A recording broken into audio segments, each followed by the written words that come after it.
Hi everyone, in this video I'll be doing a range test from 100% to 0% in the new Tesla Model 3 Highland standard range. So I haven't charged my car once since the last time I charged from 100%. This is a slightly different video compared to what other people are doing. I'm not doing a range test in one go, so I'm not driving my car to 0 in one go. This is a real world range test in the sense that I charged to 100 and then over the course of about 2 weeks I've run the battery down. And I am going to be arriving at the Tesla superchargers at Mars Shopping, where I'll be charging back up to 100% to see how long it takes and how much it costs to take to charge. If you like my content, remember to click the like button and subscribe. It really helps my channel. And thank you to everyone who has supported me along my journey. Without further ado, let's get into the range test. Since the last time I charged to 100%, I haven't charged a single time. So basically, I'm on the way to the supercharger now. I have 6%, and based on this trip, I will arrive with 2%. I tried to drive as conservatively as I could this past charge. What that meant was I didn't do many highways. It was probably 80 to 90% main roads, residential roads. Average speed, I would say around 50 to 60 kilometers an hour on the main roads, and then obviously in the residential roads and smaller roads maybe 20 to 40 kilometers an hour. And I found that the battery is much more efficient. However, I'm struggling to get the WLTP range, which is the European rating of what this car and the long range or any other car that the WLTP is rated for, but I am getting the EPA range that is quoted on the US site. So I have watched videos online of other reviewers, which I found interesting because for some people it seems like it was pretty easy to get up to the WLTP range. But one thing to note is that it has been pretty cold here in the Algarve, and obviously it's nothing like snow weather or anything crazy like that. So my car has been standing outside. I haven't been parking underground in the covered area, so my car had experienced the rain, the cold weather.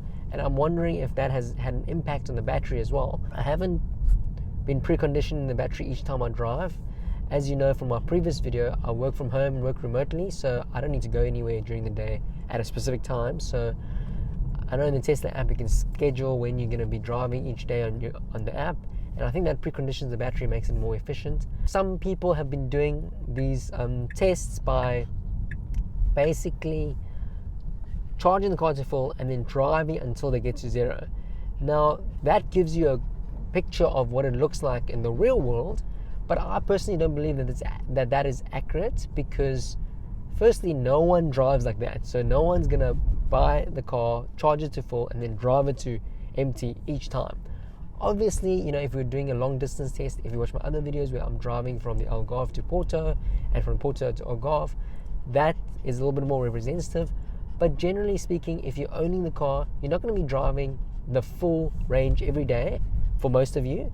So I believe that this is a more accurate picture of what the range would look like. Your full charge is retained over a couple of days. And even this is rare, because I made a deliberate note of not charging at all and planning my last few days so that I would get to close to 0% when I get to the charger. Because in this video, I'm going to also include how long it takes to charge to full from basically 0% in the standard range Model 3. So I'm now driving to I haven't actually gone down this road, I don't know where I'm going, but I'm actually driving to the supercharger in Lulwe at the Mars Shopping Center. I've been there multiple times in my previous videos when I was updating my software for adaptive headlights, which you can watch over here. That video was also taken. I also charged at that Mars Shopping Center's superchargers. It is about 14 kilometers away. According to the trip estimate, I have 21 kilometers, and that's 5%. According to the estimates, I'll arrive with 2%. If you have any specific questions, please feel free to leave a comment below. I'm extremely grateful to all my subscribers and viewers. We've built this incredible community on my channel, and please keep the comments coming. If you like my content and want to continue following, please subscribe, and I hope you can take this journey with me. If you look at the roads, this is the type of roads I've been driving for the past 376 kilometers. I've only driven very short distances on the highway, and even when I'm on the highway, I made a point of driving between 80 to 110 kilometers per hour, erring more on the sub 100 kilometers per hour, just to try to push this range as much as possible to demonstrate whether it's capable of reaching anywhere near the WLTP range. Another thing I want to comment on is the general range of this car, because some of you have wondered whether it would have been a better idea for me to buy the long range model and not gotten any of the extras, such as Enhanced Autopilot, which by the way I don't think you should get. If you want to try Enhanced Autopilot and are planning to buy a Tesla, you can use my referral link in the description and get 3 months of free FSD or Enhanced Autopilot, which you can test to see whether you'd like to use it. In Europe, it does not operate the same way as it does in the United States, so I would not recommend getting it, but a good way to try so that you can see after 3 months whether it's worth it would be to use my referral code. The range of this car has been more than sufficient for me for day-to-day uses. Even when I drive up to the north of Portugal, I'm based in the southmost part of Portugal, the Algarve, and Porto, which is about 550 kilometers away, I never ran into issues because I just had to stop at 2 superchargers. If I went all the way up to Braga, maybe I would have to stop at 3 superchargers. But if I got the long range, I would reduce the stops to 1 stop up to Porto and then reduce it to 2 stops up to Braga. But the problem is, with the long range, you're not supposed to have your battery on 100% all of the time.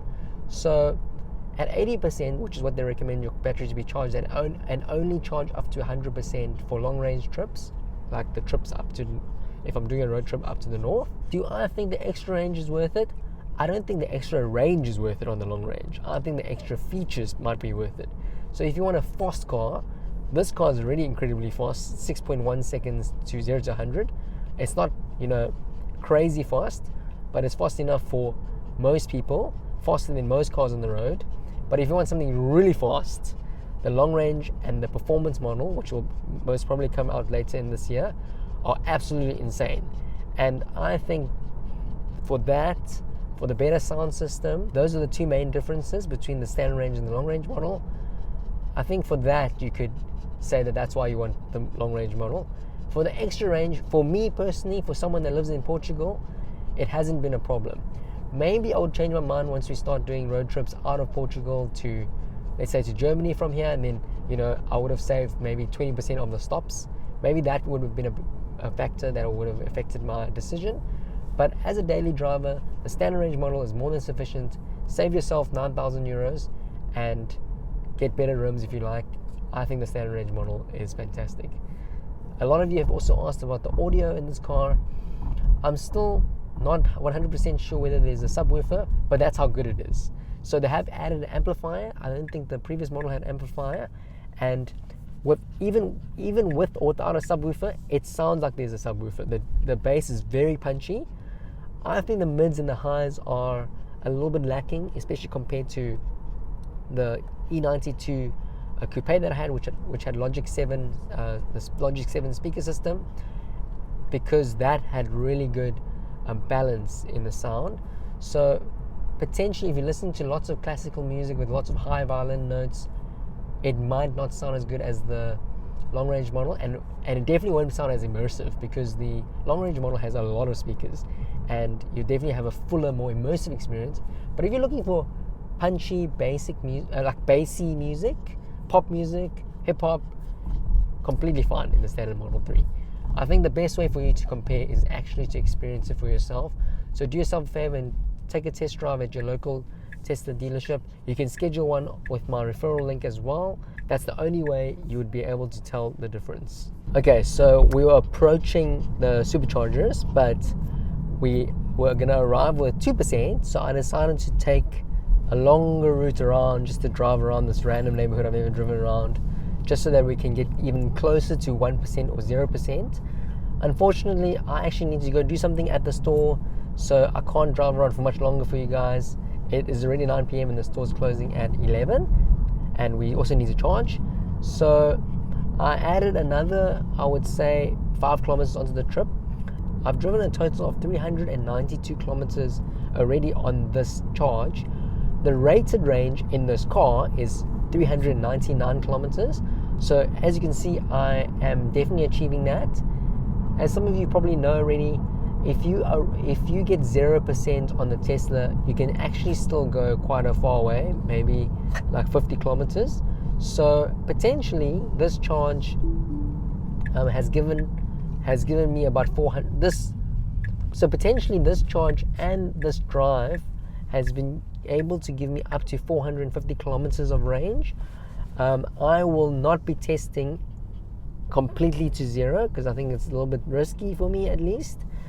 So we'll be arriving with 1%. Just now it actually flashed that we'll be arriving with 0%, and then we'll talk about how many kilowatts we used. Right now it says 50 kilowatt hours, but we know that there's about 57.5 kilowatts hours that are usable in the Tesla Model 3 standard range. So I could get easily another 12% of this. So 12% of 400 kilometers is about 450 or 460 kilometers. So not too bad. WLTP range says I can do 519 as far as I remember. And I kind of realized why they advertise it like that on the European sites. I haven't looked into the science, and I'm not going to bore you with the science of the WLTP testing versus the EPA testing in the US, but the American testing always gives more conservative range estimates compared to the European WLTP. But what I did notice was I've been driving in Portugal now for quite a while, for the past almost 3 months, and I did notice that the roads here are very different to the United States. So in the US, for example, in California, you'd be driving out of your suburb onto a highway to go to work, and you'll be driving highway speeds. In Portugal, I was driving on the highway a lot. Oh wow, look, it's a train. Well, I've never seen that, guys. I've never had to stop here, so that is a pretty rare sighting. Lucky you. Anyways, so in Portugal, I've noticed that the local Portuguese people actually don't utilize the highways as much as I was using them because of the tolls. So on the highway here in the Algarve, in the A22, every few kilometers you're paying, €1, €2, and then it really adds up. So for a short distance of, let's say, 40, 50 kilometers, you're paying up to 5 to 10 euros, for the short trip to use the highway. And there's actually no need to use the highway. The only reason you use the highway is if you want to go a bit faster, a lot faster rather. Whereas if you drive on the national roads, the speed limits are usually varying between 50 kilometers to 70 kilometers, sometimes 90 kilometers, but most often than not 50 kilometers an hour. And people are also driving at about that speed. At that speed, the Tesla does super well in terms of range. If I only drove 50 kilometers an hour, so I just drove in the suburb, then I drove on the national road and drove 50 kilometers per hour, I think I could easily get 500 kilometers. I find that very difficult to drive coming from South Africa, because I am also used to highway driving in South Africa, just like the US. So I think that is where the European rating comes in versus the US rating, because the European rating makes sense if you're driving on European style roads, but makes no sense whatsoever if you're driving on highways like in the US. And the US rating makes no sense if you're driving here on these city town roads. So I suspect that that's where the varying differences in the estimates are. Okay, so we are pulling up at Mars Shopping. I am arriving with 1% charge. Unfortunately not 0%, but it looks like I would have gotten the full range that is rated in the car. So what baffles me is in the car it's showing 399 kilometers, which is equivalent to the EPA rating on the US side for the Teslas, and I've never seen WLTP range displaying in the car. So I think the cars come with the American range loaded as the estimate, not the WLTP, because I don't remember ever seeing above 399 for my car. I have seen some of you in the comments that have said that your estimate at 100% is 415 kilometers, but that may be due to the fact that you have the 18-inch wheels, because once you put the 19-inch wheels on, the range goes down. So if you see something different, please leave a comment below so we can all share our different experiences. But yeah, I'm happy to report that I was able to get the full range from this 100% to 1% charge on this previous charge. And for the next part of this video, I will be going through the stats as well as charging my car, and we will time how long it takes to charge from practically 0% to 100% and how much it costs. I'm pulling up now at 9 p.m. I could wait until 10 p.m. to charge to get off-peak time, but for the sake of this video, I want to charge in one go, and let's see how long it takes and how much it costs. Let me go plug my car in first, and I'll be back and we can go through the stats.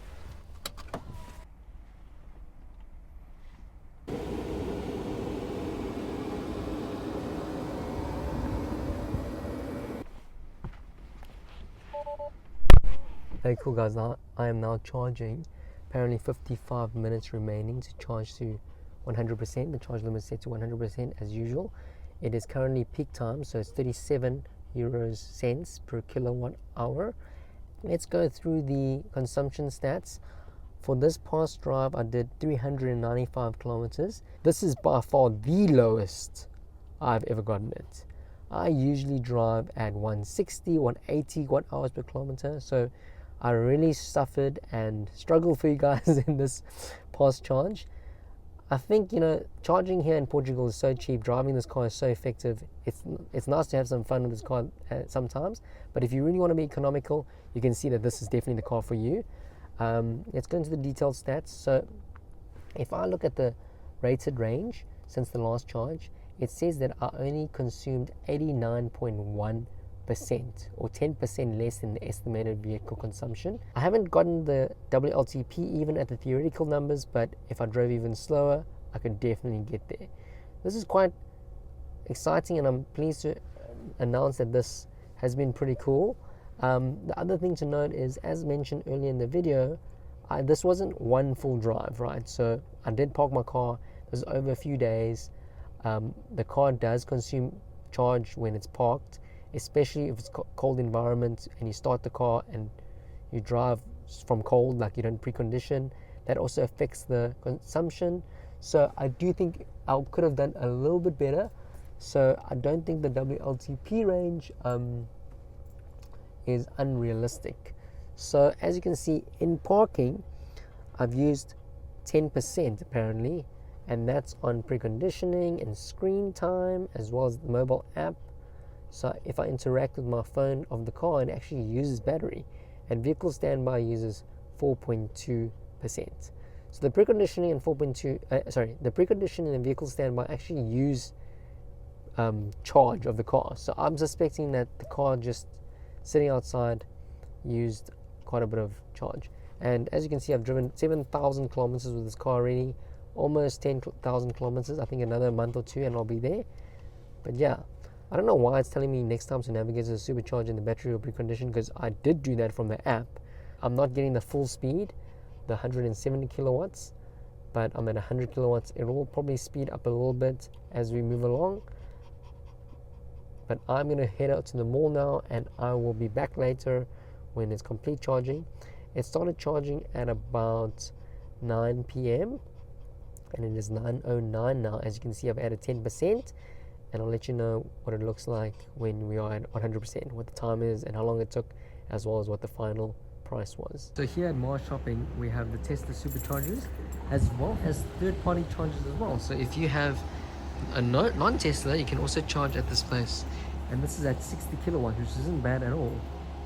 Hey guys, I'm back at my car now. It's been charging for close to an hour, and there is apparently 2 minutes remaining. As you know, the last 1 to 2% takes forever. I just want to clarify something that I figured out when I came back to the car. So the parking used up 10%, and then the consumption used, the drive used up 89%, which means I used 99% in total. So using this 51 kilowatt hours to estimate how much further I can go using 57.5 was actually inaccurate, because 10% of my charge was actually used up that isn't counted here under since last charge, because this number here is based on driving only. It's because the reason I realized this is I went to the car, and under charging I noticed that this charge, I'm not even done yet, and I've already charged 61.464 kilowatt hours. which means that I couldn't have gone much further, to be honest. I don't actually know how much you can drive. If you guys know, please drop in the comments below. I think the 57.5 is usable, but clearly I've used more than that because I'm charging 61 already. Wow, this could have been a risky exercise if I went even further. So it is 10:02 now p.m. and we are at 99%. I started charging at like 9:04, I think. So it's almost an hour. I've done this before and I know charging takes about an hour. So I think the other reason why it didn't precondition when I drove here was because my battery was too low. Okay guys, it has reached 100%. It is 10:15. As far as I remember, it was almost 62 kilowatt hours. So it was actually potentially the full battery that I almost depleted, which was quite risky, and it really goes to show that the full capacity of the battery is close to 62, 63 kilowatt hours.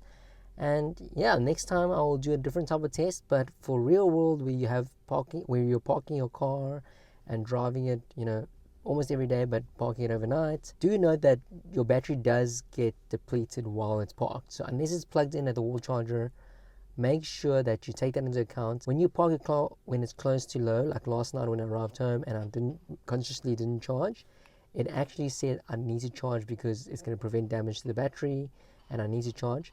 I left it with 7%. When I got back to my car this evening, it was 6%. So over one night, it reduced by 1%. So that is something to note. And I do feel that this test is much more realistic for someone that doesn't have a charger at home, that needs to charge at the superchargers or otherwise or at work.